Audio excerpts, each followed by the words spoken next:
मैं साफ साफ कहना चाहता हूँ, अब भी सुधरने का टाइम है। अगर सुधरते हो तो सुधर जाओ, वरना तुम्हारा जीजा तुम्हें बता देगा कि क्या हूँ। तो आज लप्पू ने फिर से खुलेआम चैलेंज कर दिया है पाकिस्तानियों को। पाकिस्तानियों, छोछक लेकर आओ, तुम्हारी जरूरत है। अरे पाकिस्तान की 10 लोगों की जूठन खाई हुई भगोड़ी, जो इनकी जूठन तू अकेले चाट रहा है। तू चले लप्पू, एक बात बता, तू ऐसे इतराता है जैसे तू नई नवेली कोई कुंवारी कन्या पाकिस्तान से भगा के लाया है, तेरे से ठुमका लगा के मुजरा करवाता है। अभी 2 दिन पहले उस भगोड़ी को बुरी तरीके से कूटा गया है, उसकी चमड़ी उधेड़ी गई है। लप्पू के चेहरे पर आज बहुत तेजी से जोश आया, क्योंकि इसको अद्धा पौवा रात से ही पिलाकर टाइट कर दिया गया। तो आज मैं बात करूंगा सीमा हैदर की पाकिस्तान की एक नई खबर के बारे में, जो कि आपको अभी तक नहीं पता होगी। दोस्तों, जैसे कि आप सबको ये बात अच्छे से पता है, सीमा हैदर पाकिस्तान से भागकर हिंदुस्तान आ चुकी है और अपने साथ साथ 4 बच्चों को लेकर आई है। इसके साथ साथ गुलाम हैदर का घर बेच के आई है, उसे तबाह और बर्बाद करके आई है। लेकिन दोस्तों, गुलाम हैदर ने ये कसम खाई रखी है कि सीमा हैदर को नहीं छोड़ेगा, क्योंकि इसने उसकी पूरी ज़िंदगी तबाह और बर्बाद कर दी। दोस्तों, एक बात मैं बता दूं, सीमा हैदर जिस मोहल्ले में रहती थी, उस मोहल्ले में कई लोगों से उधार लेकर आई है, कई लोगों से पैसे जो कि गुलाम हैदर अभी तक चुका रहा है, इस सीमा हैदर की करतूत की वजह से। दोस्तों, इस सीमा हैदर ने गुलाम हैदर को महल्ले में भी मुंह दिखाने लायक नहीं छोड़ा, क्योंकि वहाँ पर ये बहुत ज़्यादा अय्याशी करके आई है, लोगों को ठग के आई है, लोगों के साथ धोखेबाजी करके आई है। जी हाँ दोस्तों, ये खबर बिल्कुल सही है।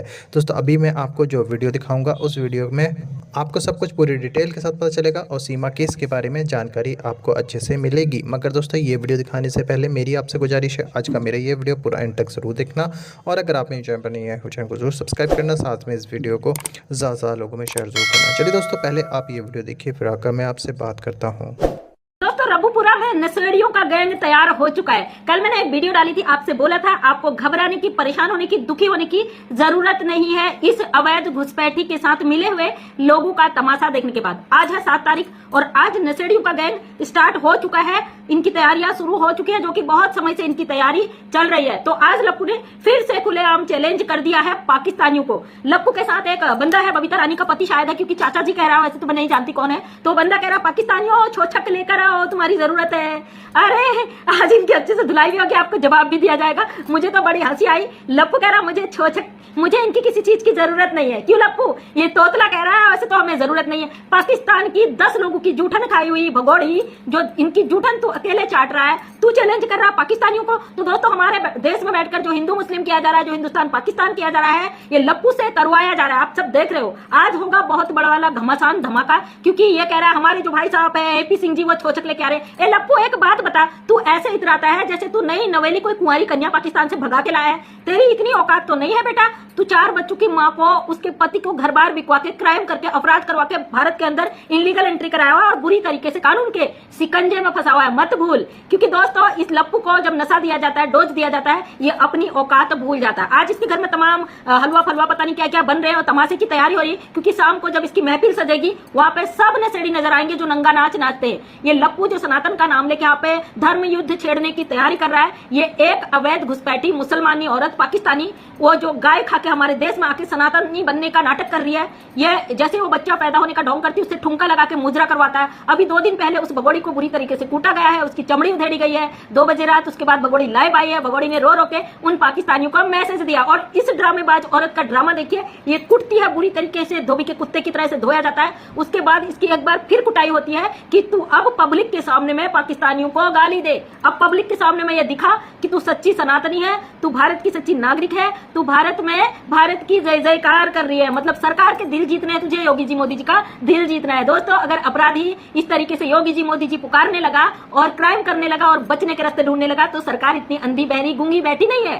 सब दिखता है, सब नजर में है, कानूनी तरीके से आज और कल बहुत अच्छा काम हो रहा है। कल मोबिन सर ने भी इशारे में आपको बता दिया कि 2 दिन मैं इसी काम के लिए बिजी रहूंगा, तो आप समझ जाइए, क्योंकि बहुत सारी चीजें सोशल मीडिया पे नहीं आ रही, ग्राउंड पे हो रही है। ये लोग बौखला चुके हैं। ये इस अवैध घुसपैठी को जबरदस्ती हिंदू सनातनी का जो टैग लगा रहे हैं, ये सब लोग एक एक करके बहुत बुरे फंसने वाले हैं। लप्पू के चेहरे पर आज बहुत तेजी से जोश आया, क्योंकि इसको अद्धा पौवा रात से ही पिलाकर टाइट कर दिया गया है। ये जो खरीदा हुआ है, ये अपराधी का जो नाटक कर रहा है, जो अपराधी के साथ जो प्यार का नाटक कर रहा है, इस लप्पू को बहुत बुरी तरीके से एक बहुत बड़े क्राइम में धकेल दिया गया है। इस क्राइम नाम से इसका परिवार अब नहीं निकल पाएगा। साथ में बबीता रानी के लिए मोबिन मलिक सर ने भी कहा कि देश की अगर ये सच सच गवाही दे देगी तो शायद इसके लिए सोचा जाए, सरकार थोड़ी सी इस पर रियायत बरत दे, कानून थोड़ा सा इसके लिए नर्म दिल रहे। लेकिन नहीं, आज उसी बबीता रानी का पति आके कह रहा पाकिस्तानियों छोचक लेके आओ। आप समझ रहे हो ना किस तरीके से एक औरत को बरगलाकर उसको ट्रेंड करके ऑनलाइन उसको भारत में एंट्री कराया जाता है 4 बच्चों के साथ। उन मासूम बच्चों को अपने गिरफ्त में लेकर उनको कैद करके, ये एक प्रकार की कैद ही है। उन बच्चों से उनका मुल्क छीन लेना,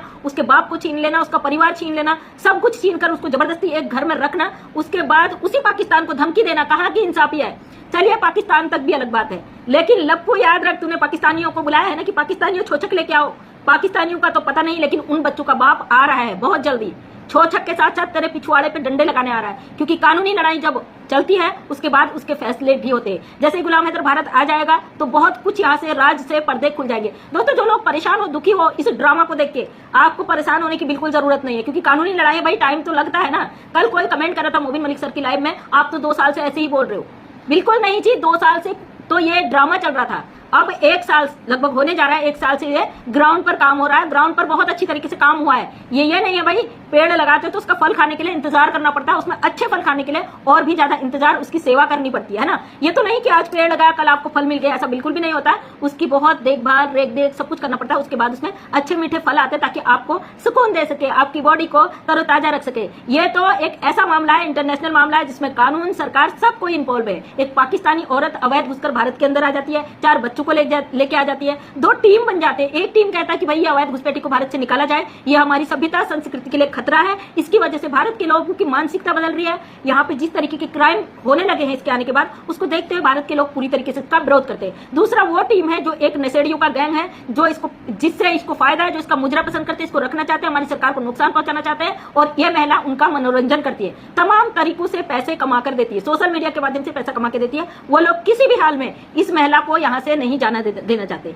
आखिर फैसला हमारी कोर्ट ने करना है, सरकार ने अपनी मोहर लगानी है, लेकिन 2 पक्ष है, अपने अलग अलग तरीके से बात रख रहे हैं। एक पक्ष चाहता है कि गुलाम हैदर को उसके बच्चे मिल जाए, भले ही पाकिस्तानी है, वो 4 मासूम बच्चे हमारे देश में एक गलत तरीके से आ गए हैं, और गलत करने वाला अपराधी होता है, लेकिन मासूम बच्चे हैं, उनको किसी भी अपराध में शामिल नहीं किया जाता हमारे भारत में। उनकी जो साइको माँ, कैरेक्टर लेस माँ अपनी अय्यासी के चलते यहाँ भारत के अंदर गलत तरीके से प्रवेश कर गई। सरकार की नजर में है कि ये महिला क्या कर रही है, क्या नहीं कर रही है। हाँ, कुछ तबके के लोग, बड़े बड़े पहुंचे हुए लोगों का हाथ है इस पर, वरना इतनी गुंडागर्दी करने की किसी की औकात नहीं थी। जिस तरीके से सीमा हैदर को बचाने के लिए लोग गुंडागर्दी पे उतर आए, लोगों को गालियां देने पे उतर आए हैं। आप लोग सच और हक की लड़ाई में हो तो आपको बिल्कुल परेशान होने की, डरने की जरूरत नहीं है। सोशल मीडिया ऐसा प्लेटफॉर्म है जिसके माध्यम से हम अपनी बात को गवर्नमेंट तक पहुंचाने का हिम्मत रखते हैं। हमारी बात जाती है सरकार तक, सरकार इस पे इन्वॉल्व है, सरकार जानती है, लेकिन मामला कोर्ट में है, तो जब तक कोर्ट का फैसला नहीं आता कोई कुछ नहीं कह सकता। अब लोग अपनी अपनी राय बना के अलग अलग तरीके से गंदगी कर रहे हैं। भाई अपना अपना दिमाग खराब करो, कौन क्या कर सकता है। तो फाइनली आज फिर इसके घर में तांडव होगा, तमाशा होगा। रात तक आप देख लीजिए, भगोड़ी फिर कोई बड़ा तमाशा करेगी, क्योंकि इसको ट्रेंडिंग में रखने के लिए जो इसका जो भाई सुप्रीम कोर्ट का वकील है, जिस तरीके से गलत चीजें कर रहा है, उससे देश की आम जनता आहत हो चुकी है, परेशान हो चुकी है, दुखी हो चुकी है। न जाने कब पब्लिक भड़क कर इनकी कुटाई लगा दे, वो पल का पता नहीं। लेकिन मैं फिर भी भारत की जनता से कहना चाहती हूँ, अपने भारत के संविधान कानून पर भरोसा रखिए। आपको इन लोगों का जवाब इनके तरीके से बिल्कुल भी नहीं देना है। दमदार तरीके से अपनी बात को रखिए, सच और हक की लड़ाई में अपना सपोर्ट कीजिए, 10 गुना तेजी से अपनी आवाज को उठाइए। गलत का जवाब गलत से देना जरूरी नहीं है, गलत का जवाब पॉइंट के थ्रू भी आप दे सकते हो, हक और सच के साथ भी आप दे सकते हो। बात पहुंचाने के बहुत सारे तरीके होते हैं, और जो गंदगी है मचा रहे हैं उसका अंत भी गंदगी की ही तरफ जाना है। इनका अंत बहुत बुरा आने वाला है, इस चीज को आप समझिए। पहले दिन से एक ही बात कह रही थी कि हमारे देश में अवैध घुसकर आई है घुसपैठिया, इसको चंद लोगों ने अपनी मुट्ठी में रखकर कठपुतली बना दिया। ये अपनी मर्जी से कुछ भी नहीं करती दोस्तों, पहले भी कह रही थी, आज भी कह रही हूँ, अब भी कह रही हूँ। वरना सोचिए, अगर कोई भी व्यक्ति किसी भी साजिश के तहत उस मिशन लेकर भी आया है ना, अकेले उसकी हिम्मत नहीं होती है पकड़े जाने के बाद। और भगोड़ी अब अपनी मर्जी से कुछ नहीं करती। अगर ये मान लीजिए एक तरीके से ये वो भी है, साजिश भी इसकी है, ये कुछ मकसद लेकर भी आई है, या ये कुछ ऐसी आतंकवादी ग्रुप से भी जुड़ी है, तब भी अगर ये पकड़ी जाती ना, इतने बयान नहीं बदलती। ये 3-4 बयान बदल चुकी है। ये पहले इसने बोला कि मैं गलती से आ गई, फिर इसने बोला मैं प्यार में आ गई, फिर इसने कहा कि मैं इसकी पत्नी हूँ। मतलब इसके खुद के बयान बदलवा कर इसको बुरी तरीके से यहाँ पे फंसा दिया गया है। और ये भगोड़ी इतनी घटिया हद तक गिर चुकी है कि इसका बचने का कोई रास्ता अब नहीं बचा है। अगर ये बचने की कोशिश करती है तो ये अब इन लोगों के हाथों से बच नहीं सकती। ये लोग जो जल्लादी जिहादी सोच के हैं, जिन लोगों का इससे फायदा जुड़ा है, ये लोग कभी भी इसको अपने मकसद में कामयाब नहीं होने देंगे, कभी भी इस भगोड़ी को आजाद नहीं रहने देंगे। इस भगोड़ी से जो भी मकसद यहाँ पे है, बहुत समझ जाइए कि इसका क्या मकसद हो सकता है। जिस तरीके से महिला यहाँ पर करती है, रात के 2 बजे लाइव करके मैसेज देती है, उसके बाद उसको दोस्तों देखा आपने ये वीडियो, मुझको पूरी उम्मीद है ये वीडियो देखकर आपको सब कुछ समझ में आ चुका होगा। दोस्तों आपकी क्या राय है इस वीडियो के बारे में, मुझे कमेंट बॉक्स में आकर कमेंट करके ज़रूर बताना। दोस्तों आज की वीडियो में बस इतना ही, मैं फिर मिलूंगा ऐसे ही दूसरी वीडियो के साथ, तब तक के लिए खुदा हाफिज़।